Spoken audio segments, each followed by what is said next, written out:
வணக்கம். செல்வகுமாரின் மதிய வானிலை ஆய்வறிக்கை. அதிகாரப்பூர்வ வானிலை அறிக்கைக்கு இந்திய வானிலை ஆராய்ச்சித்துறை அறிக்கையை பார்க்கவும். 2024 ஆகஸ்ட் 4 ஞாயிற்றுக்கிழமை மதிய ஆய்வறிக்கை.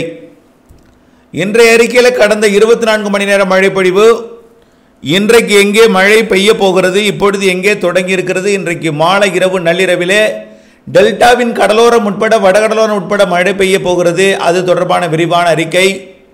வரக்கூடிய நாட்களிலே காற்று பகுதி உட்பட மழை பெய்ய போகிறது. அது தொடர்பான அறிக்கை. உங்களுக்கு எப்பொழுது மழை, இவையெல்லாம் விரிவாக பார்ப்போம்.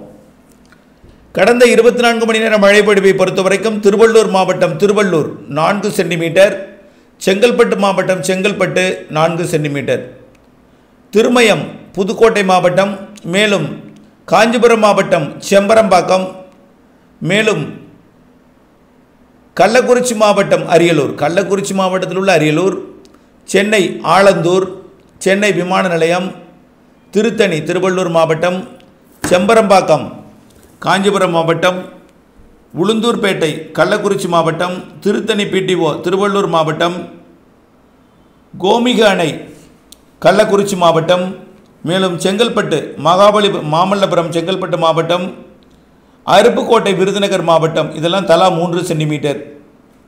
அடுத்தபடியாக திருக்கழுக்குன்றம் செங்கல்பட்டு மாவட்டம், திருப்பத்தூர் சிவகங்கை மாவட்டம், மேலும் பள்ளிக்கரணை சென்னை, குன்றத்தூர் காஞ்சிபுரம் மாவட்டம், வடக்குத்து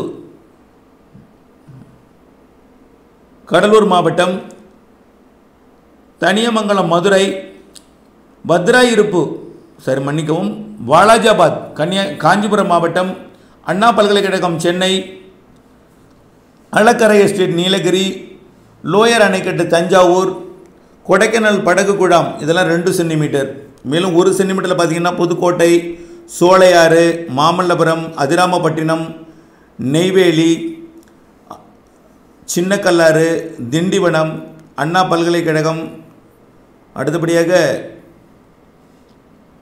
செங்கல்பட்டோட வேம்பாக்கம், வால்பாறை பிடிஓ, வால்பாறை தாலுகா ஆஃபீஸ், பேர்வுட், நிறைய இடங்களில் மழை பொழிந்திருக்கிறது. நடுவட்டம், மேலும் இதில் பார்த்திங்கன்னா முத்துப்பேட்டை, வாய்மேடு, தகட்டூர், வேதாரண்யம் பகுதியிலே மழை பொழிந்திருக்கிறது. அது மழை மாநிலம் அல்ல, ஏன்னா அங்கெல்லாம் மழை மாநிலம் இல்லை இந்த இடத்துல எல்லாம். அடுத்தபடியாக இன்றைக்கு எங்கே மழை பெய்ய போகிறது அப்படின்னு பார்த்திங்கன்னா, கிழக்கு காற்று சந்திக்க தொடங்கி இருக்கிறது உள் மாவட்டங்களில். இன்றைக்கு மதிய மழைப்பொழிவு எங்கெல்லாம் எதிர்பார்க்கப்படுகிறதுனா, கோயம்புத்தூர் மாவட்டம் வடக்கு பகுதி, ஈரோடு மாவட்ட பகுதி, அப்படியே பார்த்திங்கன்னா சேலம் நாமக்கல் மாவட்டத்தில் ஆங்காங்கே இருக்கும். பெரும்பாலும் மலைப்பகுதிகளில் தெரிகிறது, கல்வராயன் மலைப்பகுதிகளில், திருப்பத்தூர் வேலூர் மாவட்டத்தில் ஆங்காங்கே தெரிகிறது. முதல்ல மழை அங்கே தான் தொடங்கும். மதுரை மற்றும் திண்டுக்கல் மாவட்ட எல்லை பகுதியில் முதல்ல மழை தொடங்கும்.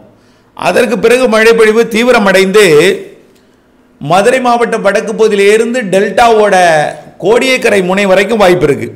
அதாவது மதுரை வடக்கு பகுதி, புதுக்கோட்டை, சிவகங்கை, ராமநாதபுரம் உள்பகுதி, தஞ்சாவூர் மாவட்ட பகுதி, திருவாரூர் தெற்கு பகுதி, நாகப்பட்டினம் மாவட்ட தெற்கு பகுதி, காரைக்கால் பகுதி கூட வாய்ப்பு இருக்குது.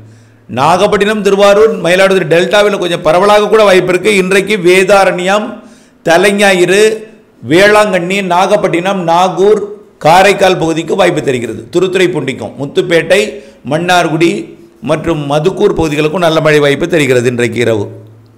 அடுத்தபடியாக பார்த்தீங்கன்னா, திருச்சியிலேருந்து சென்னை வரைக்கும் அனைத்து வடவுள் மாவட்டங்களுக்கும் ஒரு நல்ல மழைப்பொழிவு தெரிகிறது. சேலம், நாமக்கல், தருமபுரி, கிருஷ்ணகிரி மாவட்டம், அப்படியே திருப்பத்தூர், வேலூர், ராணிப்பேட்டை, சென்னை, திருவள்ளூர், காஞ்சிபுரம், செங்கல்பட்டு, திருவண்ணாமலை, கள்ளக்குறிச்சி, விழுப்புரம், புதுச்சேரி, கடலூர், மயிலாடுதுறை, அரியலூர், பெரம்பலூர், இதெல்லாம் நல்ல மழை தெரிகிறது இப்போ அறிவிக்கப்பட்ட இடத்துல எல்லாம். அடுத்தபடியாக பார்த்தீங்கன்னா, மேற்கு தொடர்ச்சி மலையில் நீலகிரி, வால்பாறை மற்றும் தேனி மாவட்டத்தில் ஆங்காங்கே இங்கெல்லாம் மாலை இரவு தான் வந்தால் 1/2 மணி நேரம் மழை பொழியும்.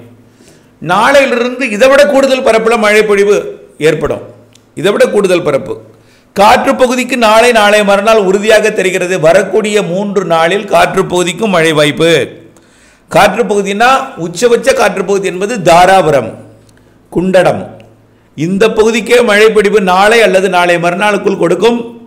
அதாவது 4ஆம் தேதி, இன்றைக்கு 5, 6, 7ஆம் தேதிக்குள்ளே கண்டிப்பாக கொடுத்துரும். அதிலிருந்து தினசரி காற்று பகுதி உட்பட எல்லா இடங்களுக்குமே மழை வாய்ப்பு தருகிறது. ஒதுக்குதல் குறைந்து மழைப்பொழிவோட பரப்பு கூடி காணப்படும். கண்டிப்பாக இந்த சுற்றின் மழைப்பொழிவு பெரும்பாலும் வட உள் மாவட்டங்கள், வட கடலோர மாவட்டங்கள், கொடைக்கானல் மற்றும் நீலகிரி மலை மறைக்கும் பகுதியோட கிழக்கு பகுதி, ஈரோடு வடக்கு பகுதியிலேருந்து புதுச்சேரி வரைக்கும் எல்லா பகுதிக்குமே மழை உண்டுங்க. நான் எதையுமே நான் குறைச்சி சொல்லலை.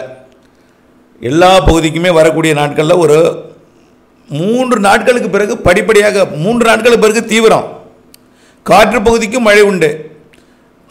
எல்லா காற்று பகுதியுமே, அதாவது தூத்துக்குடி மாவட்ட கடலோரம், திருநெல்வேலி மாவட்ட கடலோரம், ராமநாதபுர கடலோரம் உட்பட, கோடியக்கரை முனை உட்பட, தாராபுரம் மற்றும் கயத்தாறு இந்த காற்று பகுதி உட்பட.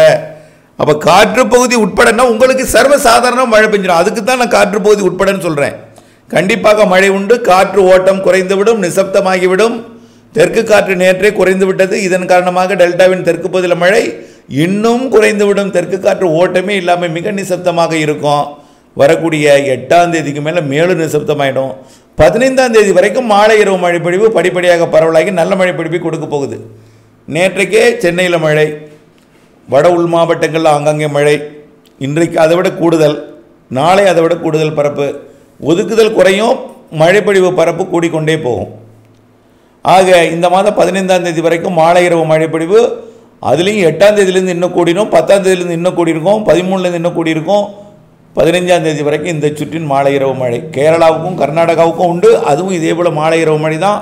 தமிழ்நாட்டின் மேற்கு தொடர்ச்சி மலைக்கும் இதே போல தான், எல்லா மாவட்டங்களுக்கும் உண்டு. அடுத்தபடியாக 18ஆம் தேதியிலிருந்து தென்மேற்கு பருவமழை தீவிரமடைய போகிறது. அதே நேரத்தில் காற்று சுழற்சியும் தமிழ்நாட்டில் மழைப்பொழிவை கொடுக்கும். தென்மேற்கு பருவமழை மாத இறுதியிலையும் வலுவாக இருக்கும், செப்டம்பர் அக்டோபரும் வலுவாக இருக்கும். அதே நேரத்தில் வளிமண்டல சுழற்சி தமிழ்நாட்டிலும் மழைப்பொழிவை கொடுக்கும். ஆக மழைப்பொழிவு கண்டிப்பாக இன்றைக்கு ஒதுக்குகிறதே, தூறிவிட்டு போகிறதே, நனைத்து விட்டு போய்விட்டதே, இந்த கவலையே வார்த்தையே தூக்கி எறிந்து விடுங்கள். காரணம், படிப்படியாக அங்கே பெய்து விட்டது இங்கே பெய்து விட்டது என்ற மனக்கவலை வேண்டாம். அங்கே பெய்து விட்டது இங்கே பெய்து விட்டது, நமக்கும் பெய்ய போகிறது என்ற நம்பிக்கை கொள்ளுங்கள். கண்டிப்பாக பொழிய போகிறது, அதை நான் உறுதிபட தெரிவிக்கிறேன். படிப்படியாக பரவலாகும். இன்றைக்கு இரவில் பாருங்கள் எங்கெங்கெல்லாம் மழை பெய்ய போகுதுன்னு. அதில் ஒரு குறிப்பிட்ட இடம் திருப்தி அடைந்து விடும். இன்றைக்கு ஒதுக்கியிருக்க இடத்துல நாளை மறுநாள்னா படிப்படியாக ஒதுக்குதல் என்பது குறைந்து மழை பொழிவோட பரப்பு கூடிக்கொண்டே போகும்.